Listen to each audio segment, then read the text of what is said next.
A transpose equal to A inverse A inverse ஓட formula 1 by determinant A adjoint A. A transpose இதை வந்து row காலம் interchange பண்ணி எழுதலாம். 3 by 5 4 by 5 x 3 by 5. A transpose எழுதியாச்சு. 1 by determinant A வந்து 1 கொடுத்தனால 1. adjoint A வந்து இதை வந்து நம்பர் சேஞ்ச் பண்ணணும். 3 by 5 3 by 5.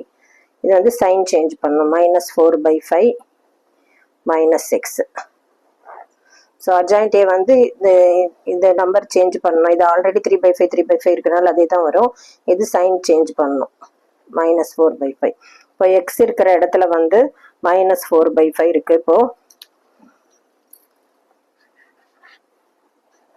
ரெண்டு ஈக்குவேட் பண்ணுறப்போ எக்ஸ் ஈக்குவல் டு -4 by 5 கிடச்சிருக்கு. ஸோ இது வந்து ஆப்ஷன் ஏல இருக்கு. ஸோ ஆப்ஷன் ஏ தான் கரெக்ட் ஆன்சர். தேங்க்யூ.